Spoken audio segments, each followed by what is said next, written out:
Good evening, ladies and gentlemen. Welcome to the Saturday Night Roundtable at the PRC IAPN. Tonight we have a special guest, Roderick Edwards, with us tonight. So we're going to go around the table and introduce ourselves, starting with Christy Mann. Hey everybody, I'm Christy Mann. I'm an author, the owner of the Metaphysical Times newspaper and metaphysical-times.com website. And I'm also a universal witch. It's good to see everybody. Thanks for joining us. Okay, and Roderick? Hi, I'm Roderick Edwards. I'm a multi-genre author with over 20 books in my repertoire, and I dwell in the forest in Florida. And here I am. I'm the non-pagan representative on this panel tonight. Cool. Earl? I'm Earl Williams. I am the owner of Iowa Pagan News Radio and Prarieland Radio Network here in Iowa, and also putting together the first annual Midwest Podcasters Conference here in Des Moines, Iowa. Patricia? Hi, my name is Patricia Reeves. I am a co-host for the PRC/IAPN Radio. I'm also the social media manager for the IAPN Radio, PRC, and the Metaphysical Times newspaper.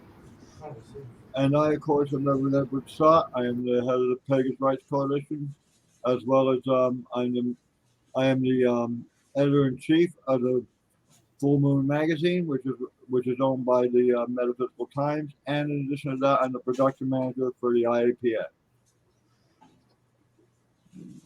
Excellent. Now that we have introductions out of the way, okay, I want to say merry meet to Jessica Crane, who's joining us today as well. Now that we got that out of the way, Roderick, being that you're the non-pagan representative here, I'm sure there's a lot of misconceptions and everything regarding what people believe paganism are, especially non-pagans who have these misconceptions. We'd like to clarify some of them and clear up some of them. So if you have some questions for us, please, by all means. Excellent. Yes. So obviously today's topic is paganism from a non-pagan perspective. So obviously we all, as non-pagans, we have stereotypes or views of pagans, what they're supposed to be like.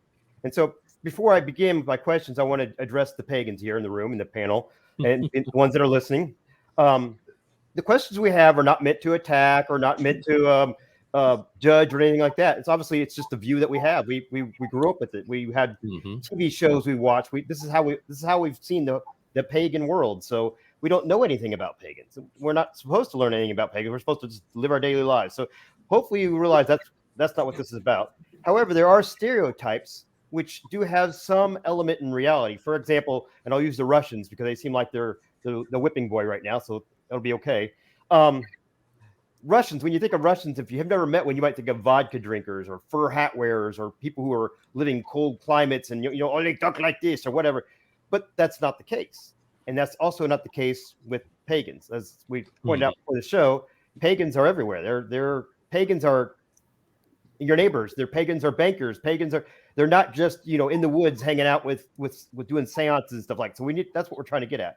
Now, for the non-pagans, like it or not, pagans are among us. They're everywhere. They're your neighbors, and they're not just witches. They can also be secularists. People who believe in evolution to some degree. They're also people who they're different than their main religions, whether it's Christianity, Islam, or Hinduism. They're different from that. And our goal tonight, hopefully, is not to necessarily hold hands and sing Kumbaya and be, wonderful at it, but it is to understand each other. And so that's what I hope we can at least get to tonight. And so my first question, and we'll start with Ed because he started this. Okay, so most non-pagans, when they hear the word pagan, they think of the first thing, non-Christian or whatever your major religion is. The second thing they might think is, oh, well, pagans are witches and warlocks and all these weird things. What is your definition of pagan? Okay, first of all, the term pagan comes from the Latin term paganus or pagani. And what that is it actually was a reference to agrarian peoples or farmers that was used by the Roman legions as they would walk through and conquer countries and agrarian communities. They literally would call them pagan or paganus. We borrowed the term because the pagans within the pagan community itself, 98% of the pagans are earth worshippers. We prefer to be somewhat like the agrarians and live somewhat like the agrarians versus being outside, being like more rural than more city or urban type people. Even though we have to live in an urban environment nowadays, we still are in touch with Mother Nature, and we're in touch with the earth and the sun, the moon, and the growing cycles and the seasons and so forth. That's why we call ourselves pagan. So you're saying the origin, at least for here, that you're outlining for us here, is the Romans had they had their main gods and goddesses in middle of Rome in the civilization in the metropolises, but outside in the farming communities in the forest, where the people who didn't go to Rome didn't come to the temples, and they had their own gods, and they were more in tune with the land and things like that. That's where the word pagan came from in your perspective, right? Correct. Okay. That is correct. Good. And so many of us are probably watching or have been watching a series called The Vikings or Valhalla, and they're constantly using this word pagans against Christians. Somebody, Christy or anybody, want to jump in there and give us a little more? Why are they using this word right in these shows, pagan, when they use it like that? Here again, it's Hollywood at its best. They are constantly the ones who are putting a bad spin on who pagans truly are, because they want to I don't want to say politicize it, but they want to dramatize it. And the spin that they are putting on us pagans in films, Hollywood just trounces what we truly are. In fact, it's a good thing I kind of brought up this writing that I did back a little while ago. Basically, over 1,000 years, pagans have been known as people who do not practice or follow a Christian path. Basically people who do live in the outlying areas. They are also known as people of the prairie. And because for me, paganism also follows my Native American spiritual path as well. So we're just like everybody else. It's just that we don't practice Christian spirituality. We practice our earth-centered spirituality and follow many different deities. Good answer. So there allows me to open up another question. So pagans don't have a specific book. I mean, like obviously Christians have the Bible and the Muslims have the Quran. So what guidebooks or guidelines do you guys have as pagans? I mean, can I point to Earl? Is he one kind of pagan, and Ed's another kind of pagan, Christy's another kind of, and Patricia here is another kind of pagan? Kind of anybody want to jump in there and describe how I can understand that as a non-pagan? Okay, first of all, I'm going to address this one. As pagans, we have many books written about paganism, actually, from various different authors. I mean, from thousands of authors that have written different books on different pagan traditions, right. Being Norse, being Wiccan, being Rosicrucian, being anything non-Christian. We don't have a single book or a single grimoire or like you see on Charmed. They had the Book of Shadows. That's cool. Right on Charmed, or on you see the Grand Grimoire on Hocus Pocus and everything. That's again Hollywood fictionalization. We have personal in Wiccan traditions. We have personal grimoires, personal books of shadows for each individual tradition, and coven within those traditions. But they're not necessarily the same as everybody else's. The learnings are the same. Right. I'm gonna expand on that a little bit, if I may. Sure. There was a conversation happening earlier where we kind of broached this topic, and I think the reason that there's not a singular text that any of us or all of us pagans view as sacred is because there's a universal truth. We all know that we're a part of it. We also know that we're all a very small portion in comparison to the expansiveness of the universe. So for any one of us to claim, I know what the universe is saying in complete and utter clarity, and present that to the pagan community as this is what we should believe and this is what we should follow, would get them laughed out of the community. Right. We all know the universal truth exists. Our take on it, our belief in it, or our worship of what happens within it is a very individualized thing. And it is through the filter of human. We're all pagans. We all have our own personal beliefs and rituals and magics that we perform or practice, but it all ties into the universal truth that we only all know a very small portion of. Mm-hmm. We share that small portion in the form of writing, in the form of stories, songs, whatever. But the universal truth is bigger than all of us even combined. And I think as a group, as a collective of what are called pagans, we all know and understand and accept that. So we don't even attempt to create a pagan Bible of any kind. Right. Good answer. So my next question launched off here, some of the answers here. Obviously, you guys are guiding me along. In this day and age, we often hear of cultural appropriation, for various whatever. And so my question to you, again, don't take offense to it, but my question to you, when you say Norse gods and this pantheon, aren't pagans just kind of appropriating these gods and these there's concepts from other religions, just kind of mash them together? Actually, yes and no. Okay, the appropriation that's occurring, if you will, is because the simple fact is that pagans recognize a universal creative force, but they do not put a finite definition on that force. They don't put finite limits on it. They just recognize it as being. Mm-hmm. They don't bring it down to ego. They don't try to bring it down to whether male or female. It doesn't matter. There is a divine creative force. We don't question it. We don't personify it. We don't give it any sort of reduction to man's ego.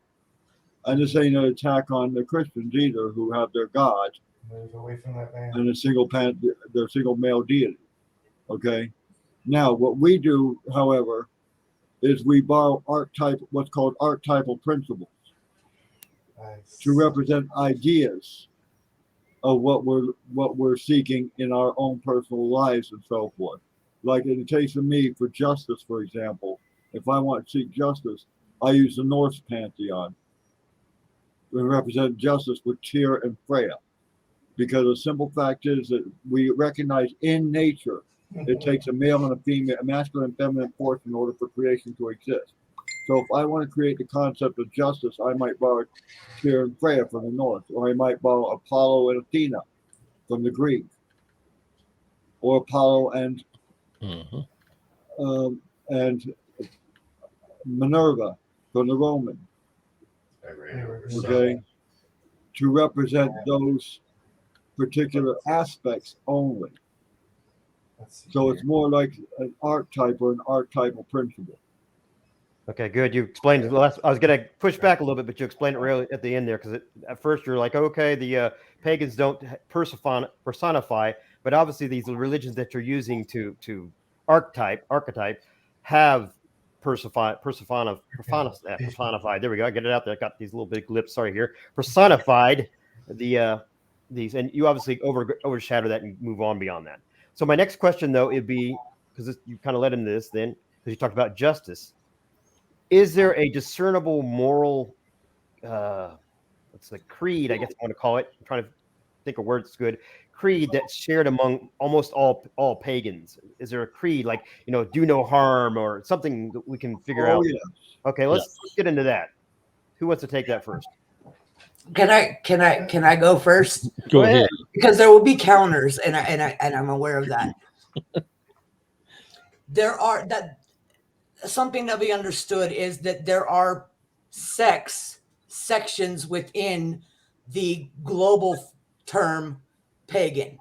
There, you pointed out that Ed's a different kind of pagan from what Patricia is, and I am from. We all have our own individual sections that we practice, that we follow, that we live by.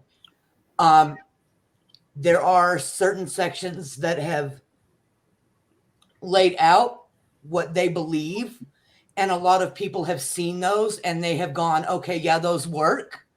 But there are also those out there who have looked at that and gone, they work, they're not bad, but I see it this way, or I interpret that this way. And there's no right or wrong within the pagan community. There are sections who have the things that they believe, and that other people have heard, read, seen, picked up on.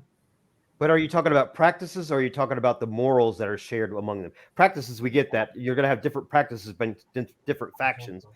I'm trying to zero in on, do you guys have the same morals? Do we have a similar moral code? Yes. And 90% of that is the golden rule. Okay. The golden rule, which applies to Christianity and applies to all religions, is in most pagan traditions, is harm none, do what you will. Okay. So wait a minute. I'm gonna push back as we go a little further. Just not trying to interrupt you, but we'll push back because I'm somebody out there. I'm listening to this program. But wait a minute. I know you pagans are like witches. Don't you cast evil spells on people and turn people into toads? Come on now. No. Come on. Come clean. Come clean, Edward. Come clean. Are you casting a spell on that little Roderick guy right now, trying to turn him into a toad? No. Okay, so we don't believe in manipulating the free will of other people. Right. Everybody has free will.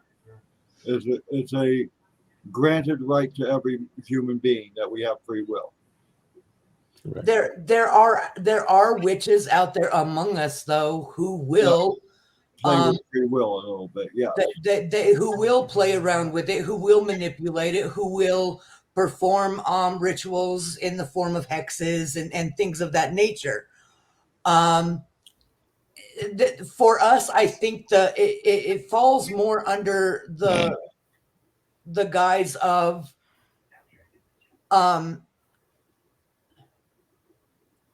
we have the moral compass of, I saw the comment and it completely threw me off. Thank you. Thank you, Sancha. Yeah.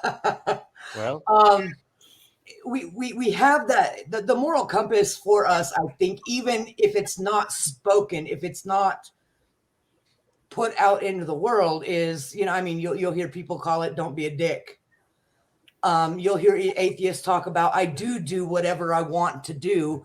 I do rape, I do murder, I do all those bad things as much as I want to, and as much as I want to is none. I think that's kind of along the lines of the premise that we all live by. It's in our nature. It's not something that we throw about as, well, do you practice that? Do you practice that? I don't think that's something that's present among us as a majority. No, it's more or less harming none, do what you will, basically, is what everybody adopted as the common in paganism, is, and harm none, do what you will. Okay, and so harming none includes self. And that's one thing, even for us pagans, I want to stress that. So that's the golden rule of paganism, basically. Yeah. Okay, so what happens among your larger group? I don't know how it's obviously organized. There's not like a secret meeting where all you guys get together on a certain night and talk, I'm sure. But at any rate, if something goes wrong in the pagan community and there's some person that says, you know what, I don't care about that. I'm going to use my abilities for evil or whatever. I don't even like to use the word evil because to me it's a subjective term, but my abilities for harm or my abilities for my own gain or whatever it is that we call evil. Is there any kind of recourse to stop this person from doing these things? We're allowed to use magics and stuff like that to protect and prevent harm to other people from those who would grant it.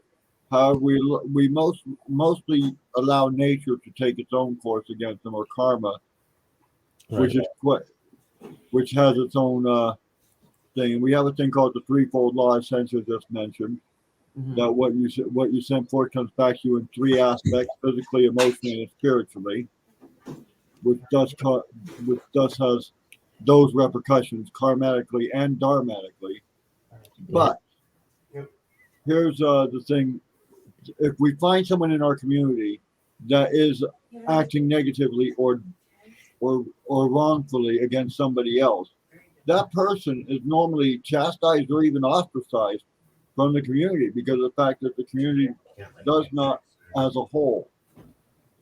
So there's never any kind of time when there's like Gandalf the Grey, you know, you put it out there, this ebook, you shall not pass. You know, that stuff that doesn't go on. You telling me? It's not that it doesn't go on. It's not that it doesn't go on. You know, I mean, you have your sections, but it's people are people. That's not a pagan thing. That's a people thing. Right. Very good. Very good. And so when it's a people thing, and one of the first things that I learned when I first started practicing was protection. How to protect my space, how to protect myself, how to protect those around me and the people that I care about with magic, with, you know, whatever you want to call it. Protection is the first thing that you learn. You learn to protect your space. You learn to protect your things. You learn to protect those that you love with wards, with protection spells, whatever you want to use. Mm-hmm.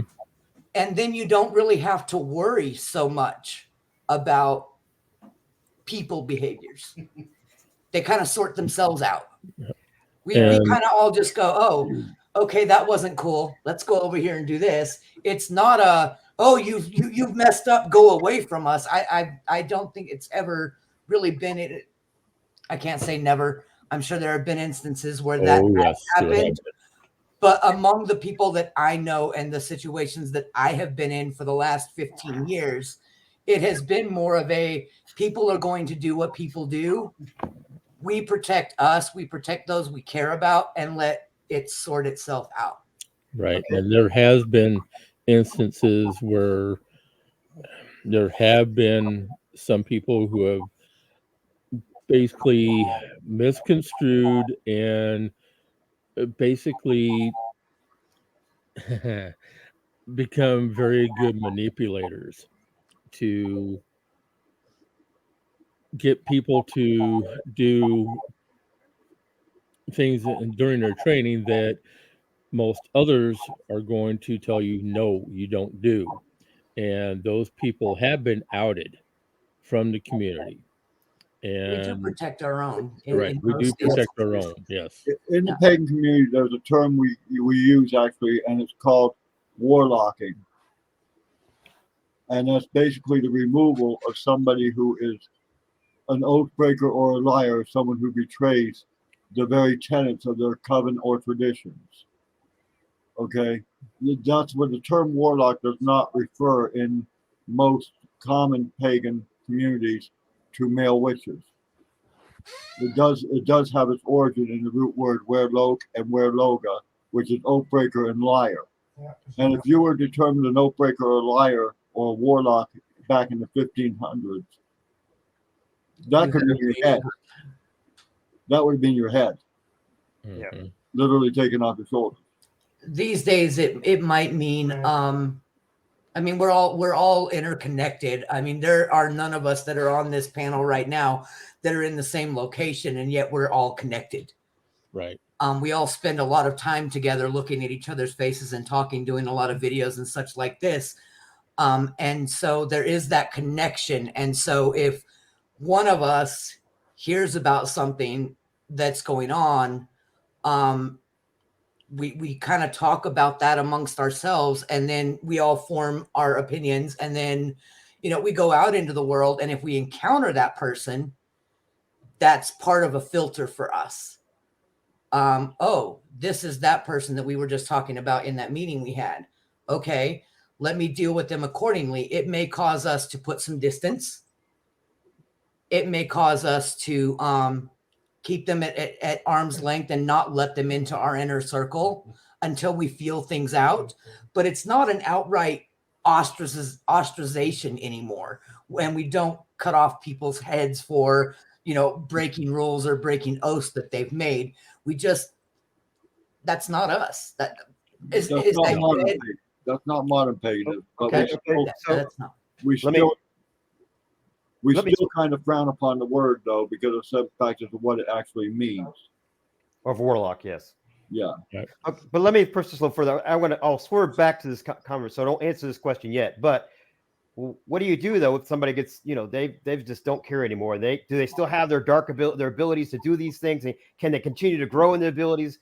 Don't answer that question yet. My other question before we get to that, though, because this kind of leads into it, is in the Christian tradition, they often have this concept of the fallen state of man. So you mentioned something about everywhere has free will. You have some of that in Christianity, probably about in the 1800s. But before that, the Christian concept was man was fallen. Basically, had a sinful nature. We weren't good. Basically, we were basically bad. Any good thing human beings did was, not what I think the Bible says, filthy as rags. Even your righteousness is filthy as rags. So my question, do pagans think people are basically good by nature or basically bad by nature? Mostly good. Before we field that question, I'm sorry, we have to take commercial break. All right, perfect. We'll come back from break. Let's hope the commercial is fitting for the question. I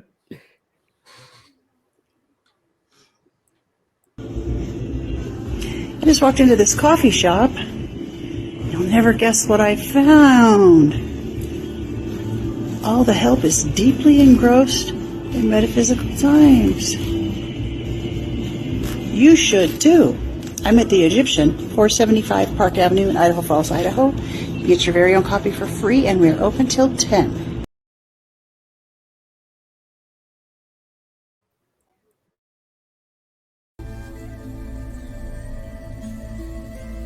Sister Moon, Apothecary and More is a collaboration of local island witches bringing you handcrafted tools for ritual, amazing apothecary, custom vinyl work, merchandise, and so much more. But we are not just an online store. We are a sisterhood, a platform, and a voice for everything that is magical. Join us for our famous Tarot Tuesdays from 11 to 4 Eastern Standard Time for a discounted reading with our amazing in-house intuitive reader and priestess, Wolf Spirit Energy, Beverly Oberling. You can find us on Facebook at Sister Moon Store or on the web at sistermoon.shop. So fly on over and stop in for a spell.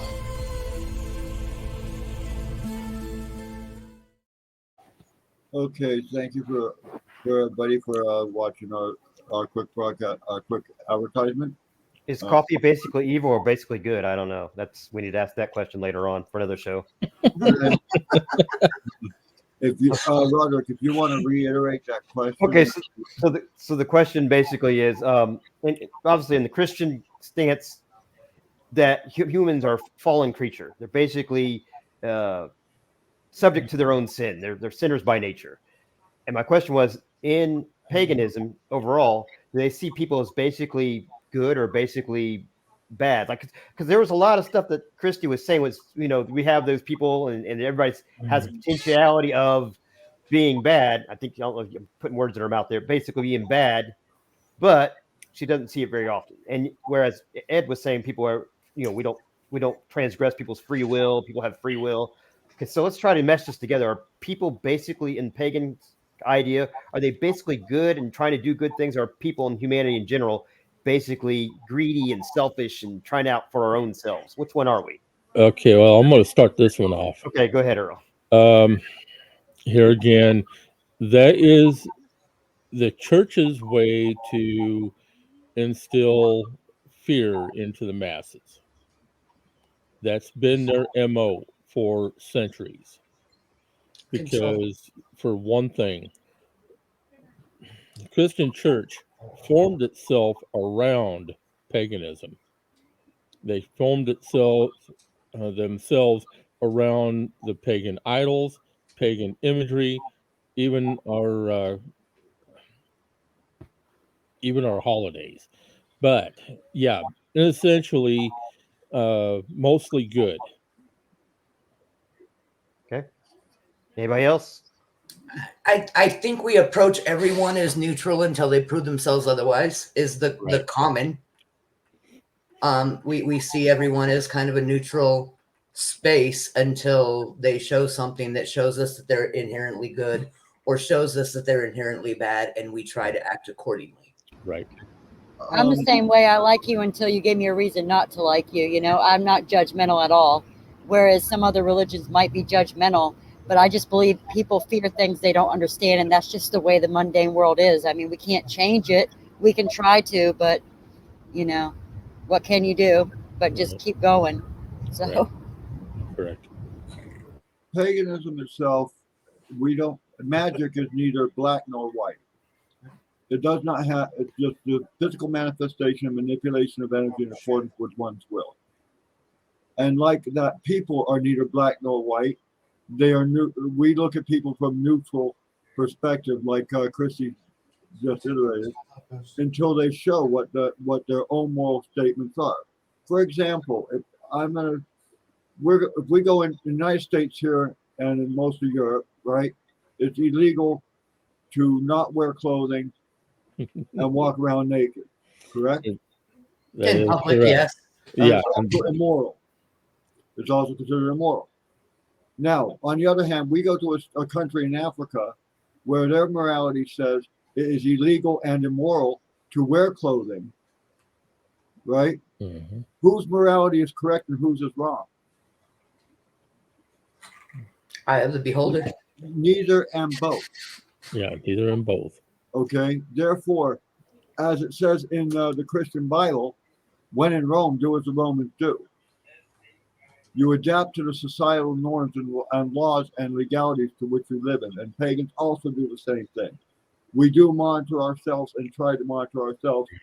And if we find another pagan breaking the law, and I had a case of this actually happen, where a pagan was where a guy was claiming paganism and using it to actually solicit sex from children and from women, and was trafficking, right?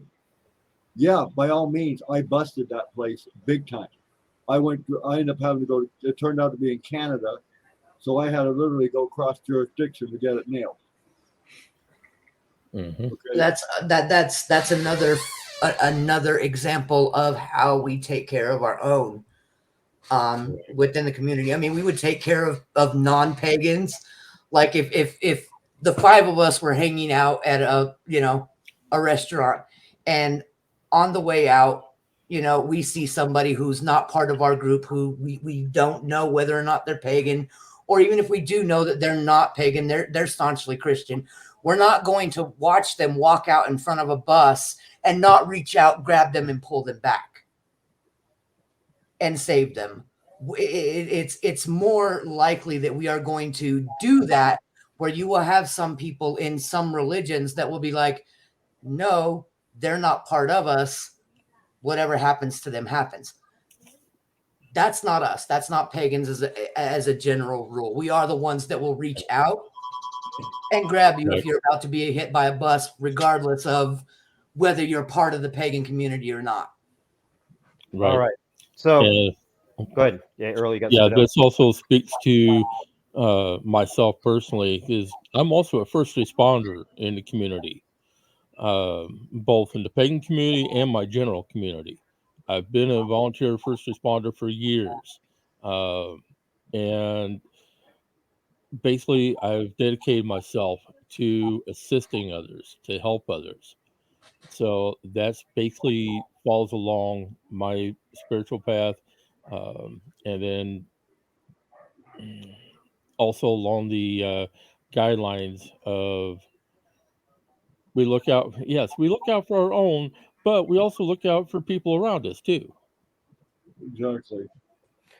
So the next question I have, and I launching this from Christy, you said something to the effect that, and also Patricia said something about we wait till somebody shows whether they're inherently good or inherently bad. Maybe you're going to correct the word inherently here in a minute. But just like I got a lot of feedback sound. You hearing that wind sound? Patricia. Okay. Wait a minute, Patricia. So anyhow, we have not just Christianity, but Islam also has, and many religions have this concept of the duality of a right and a wrong, of a good and an evil, righteous and an evil, like the devil and God.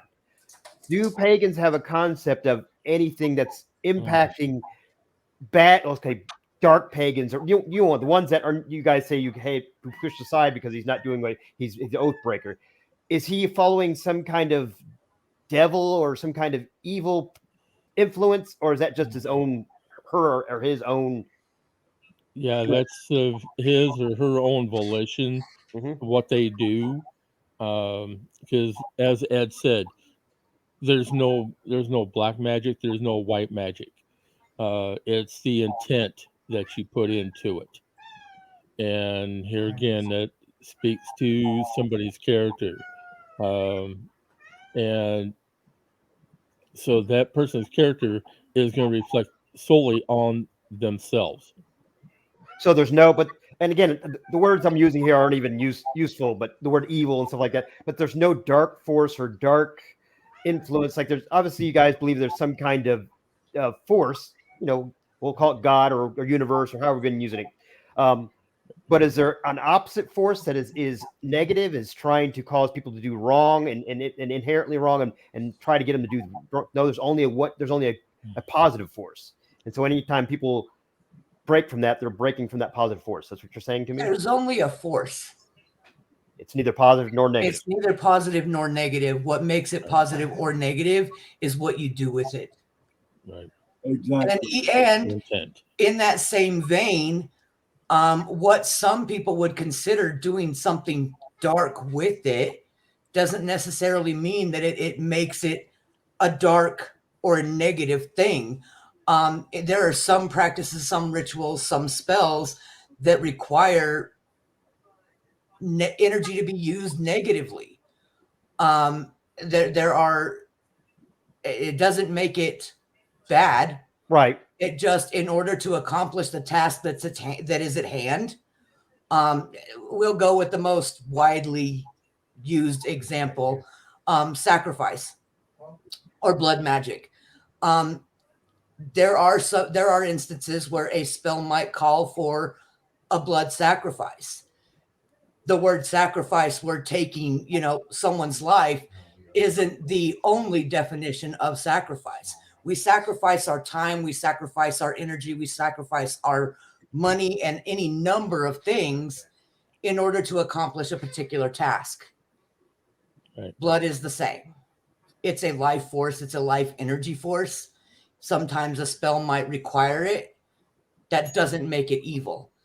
The thinking of the general consensus of non-pagans who were brought up believing that, blood sacrifices and blood magic are bad, to them it's bad. Right. Okay, That's where the line gets drawn. For us, for pagans, it's a tool. What gets done with it is neither negative or positive. It's just a tool to accomplish a task. Right. And actually, Melissa just commented here, what sacrifice actually means to make sacred.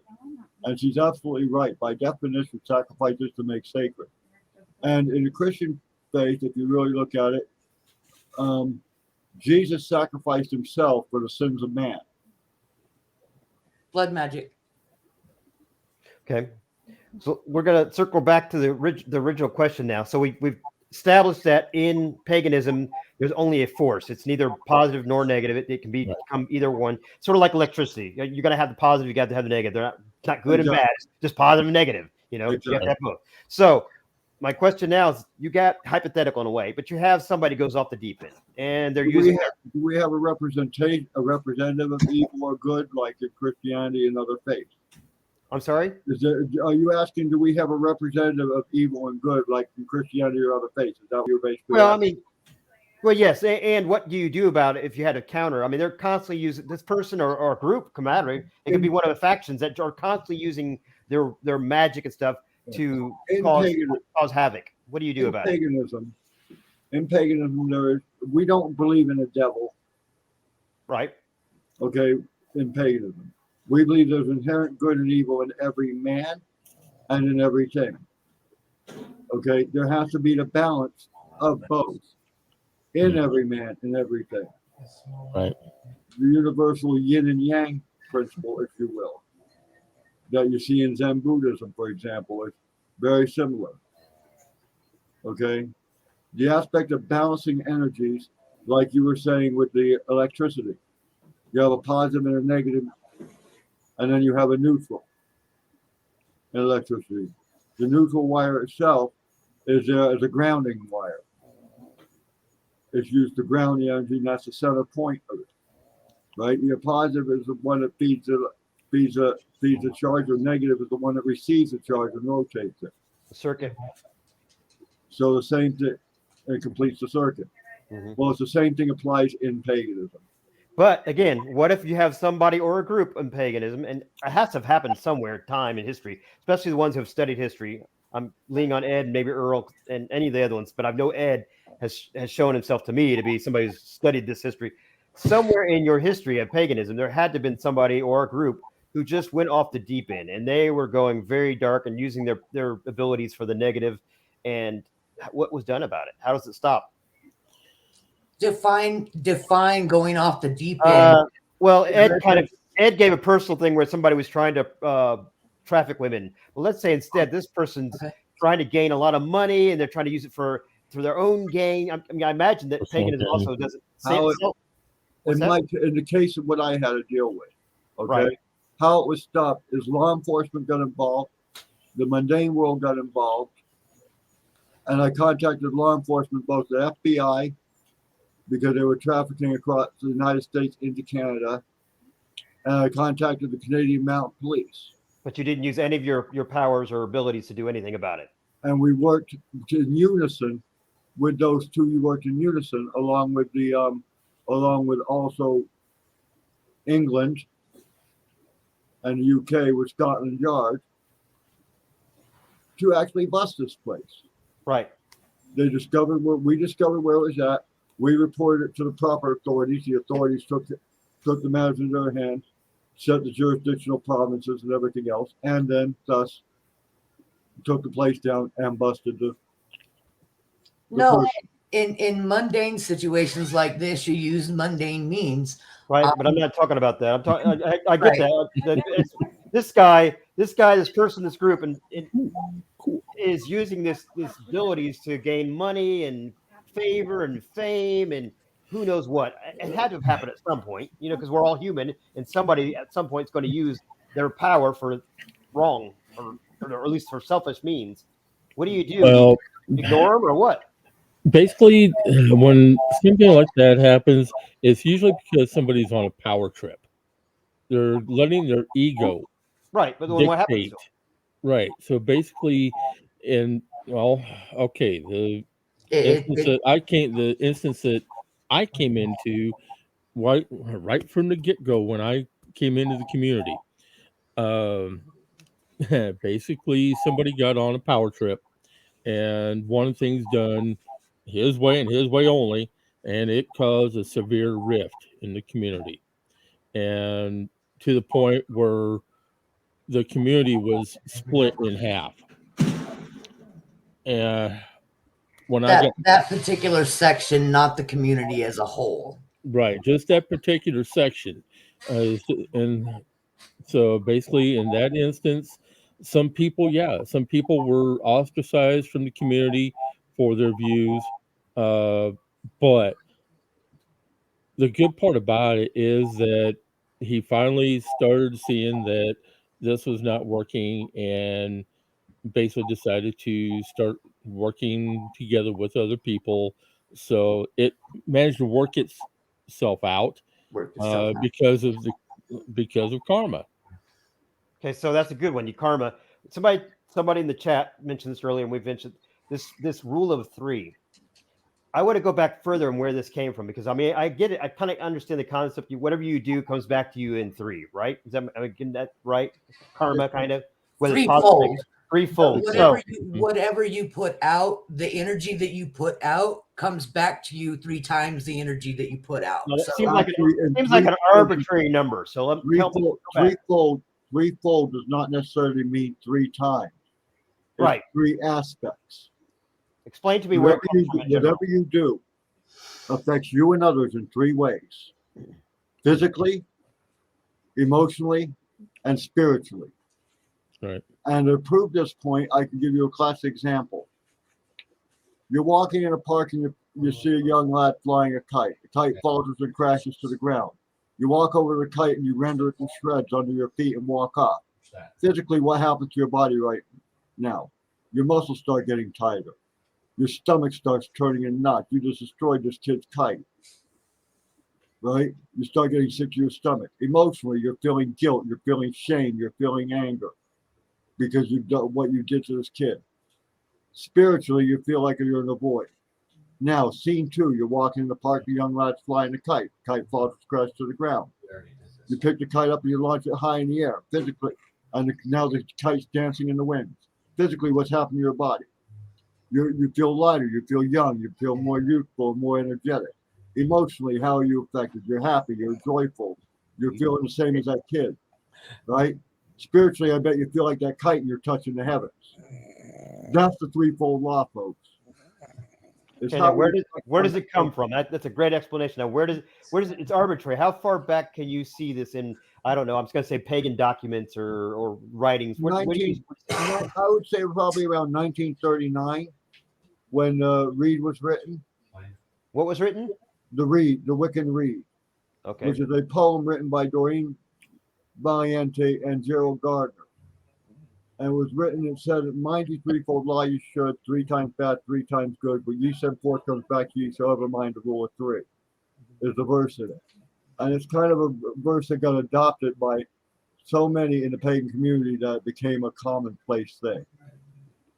Okay? That tells us that it existed prior to that, though. That was her interpretation of something that already existed within. Long time ago. And that's why I said physically, emotionally, and spiritually, how we affect ourselves and others by the choices we make. Mm-hmm. That's been human nature since the dawn of man. Since the dawn of man, yeah. Right. Right. And we know some people don't have those emotions, but that's a completely different category. When I can do that and have no emotions about what you just described, but that's a completely different person. Mm-hmm. So yep. Yes, and they would be deemed psychotic or sociopath. Right. So the next question: do we have an hour? Is that how long we're doing this tonight? Yes, an hour. We have about 10 minutes. Okay, I'm just making sure I have my questions right. So my next question is: we have 4 people here who are probably roughly, I think, within 10 to 5 years of their age. I think everybody.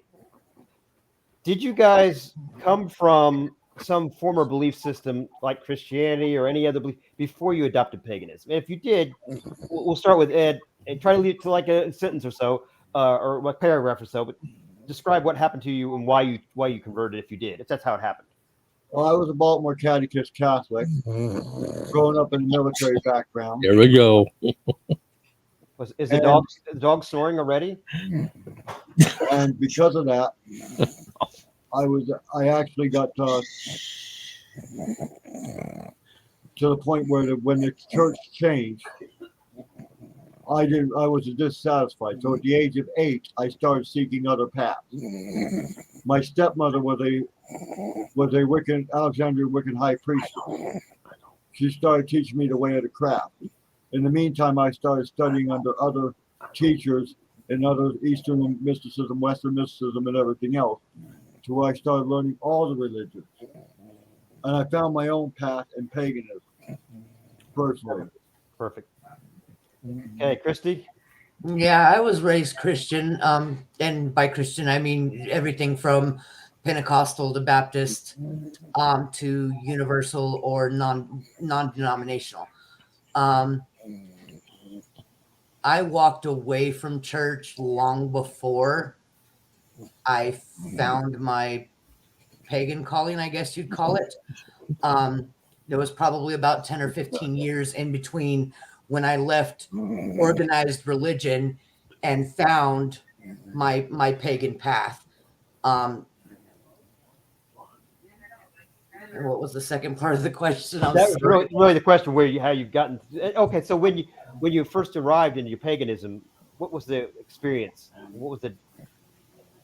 It was kind of a very easy, smooth transition because I had explored and learned about all the other religions that weren't in the, that didn't fall under the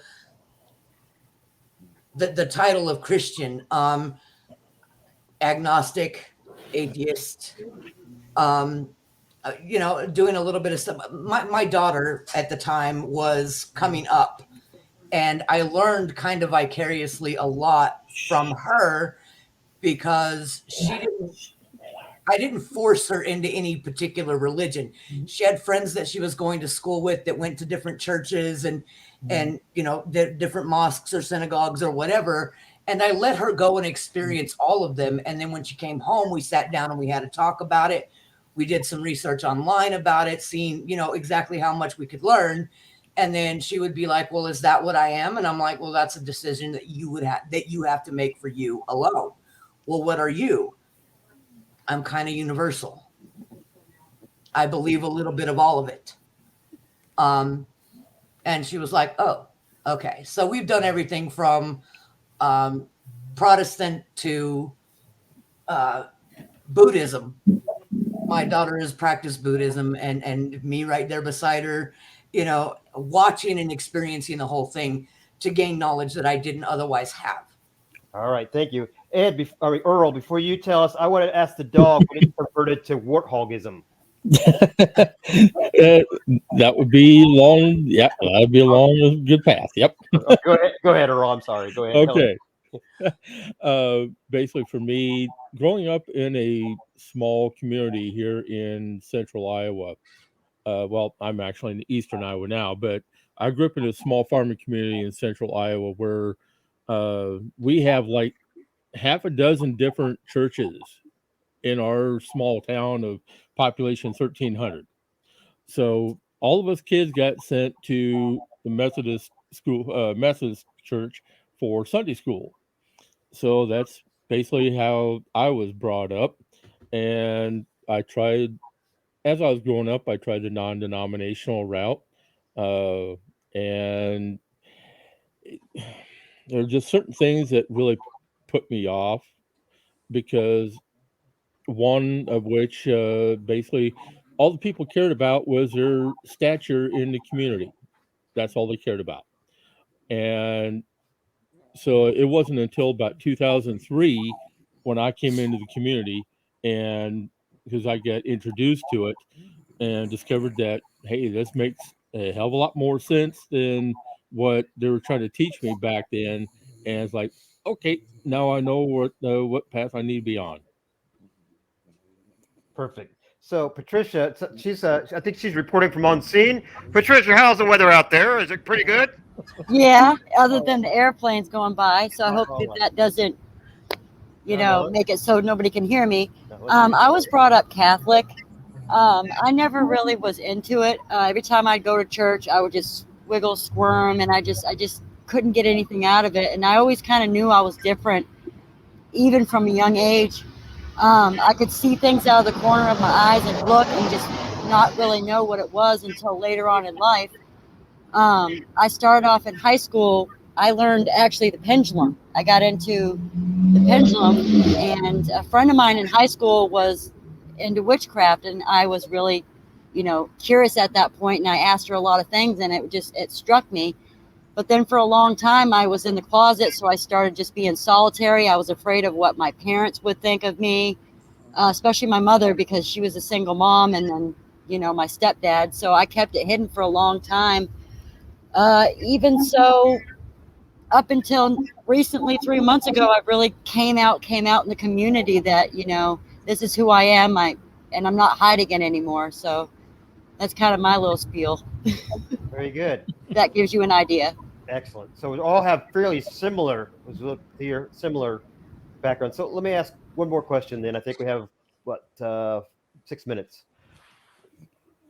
So here you come out, and have you interacted with, here's a couple questions. So let me add this. First, have you interacted with people who have been pagans basically all their lives? They never were Christians. They were pagans all their lives. And two, the next question is, and I had it here for a moment. Oh, are all pagans witches? You know, because we just talked about Wiccan multiple times. Are all pagans witches? Which I know the answer. These are rhetorical questions for me, but I want to make sure people. And last questions, they're all kind of three combined. So answer them as you want. Do you guys get together and actually hold rituals where you wear robes and you're in the forest and you're burning incense and all this crazy stuff? You know, like people might think. So go ahead. We'll go around table again. But I'll take the last one. Okay.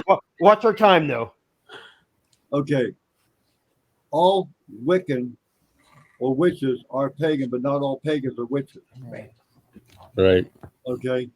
Second of all, as for doing rituals and dancing around in the forest, and that's part of the fun part of being a pagan or being a witch, is be able to do our rituals and celebrate nature and dress up in our robes and our hold our atmates, burn incense, do candles. We have rituals for the Sabbats and the Esbats, which are moon rituals, and other rituals that aren't related to the Sabbats. But that's part of being pagan. That's part of the freedom we have. Nature is our church. Mm-hmm. Right. All right. And basically, I'm going to finish this off by saying that I want to clear up the old dogma of basically we don't all dance around a bonfire naked, and we don't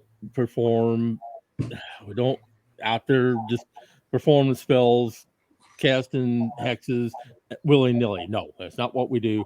Plus, those of us who are here in the Midwest, we keep our clothes on because you never know what the weather's going to do, and plus, the public nudity is illegal in most states. So I want to clear that up. It varies from group to group. Is it a requirement for any group to participate in an event or ritual like that? No. Are you welcome to participate if you're into that kind of thing? If you want it, you can find it. Yeah. Too close. All right. So we got 3 minutes, 3 more minutes. Patty, do you want to add anything to this? I haven't personally been to a live ritual, so I've only seen things on like YouTube and stuff like that. I'm actually interested in going to one myself just to see what it's like. I'm super excited. I'm going to be traveling soon in an RV. I'm going to be going to the different states, so I'm going to be definitely looking for some festivals and rituals to kind of dive my feet in, sink them into the ground and say, I did that, I'm confused. You said you're using an RV? Yes, a motorhome. Yep. Not a broom. No, Okay. I wish. All right. I wish I could really fly on a broom. Wouldn't that be wonderful? Okay, just clarifying that for everybody. Well, let's clear that one up right now. Go ahead. Who here has a broom that we use in our practice? I do. You guys don't. Got one over here. You guys don't do. It's not curling, is it? Is curling an event in paganism? It could be, depending on the event that you go to. I mean. Okay, move on. I'm sorry. Go ahead. We got a couple more minutes. I'll quit being silly. Okay, we have 2 minutes left. We have under 2 minutes left. I want to take this time to say goodbye and thank our sponsors and everything else. So, on behalf of, thank you for coming here, Roderick, and being with us and asking those very pertinent and important questions. We appreciate having you. Okay. I'd like to say goodbye to the rest of the staff and the roundtable here. Patty, good to see you again. Good to see all y'all as well. Earl, thank you for attending with us tonight. Thank you. And on behalf of our sponsor, the Metaphysical Times, and on behalf of the IAPN Radio, I'd like to say good night, ladies and gentlemen. Merry part and blessed be. And if take care of yourself, take care of your families, take care of your friends, and keep on trucking, people. So, and as always, pleasant journeys. Pleasant journeys. Merry part and blessed be, everybody. Night, everybody. Thank you.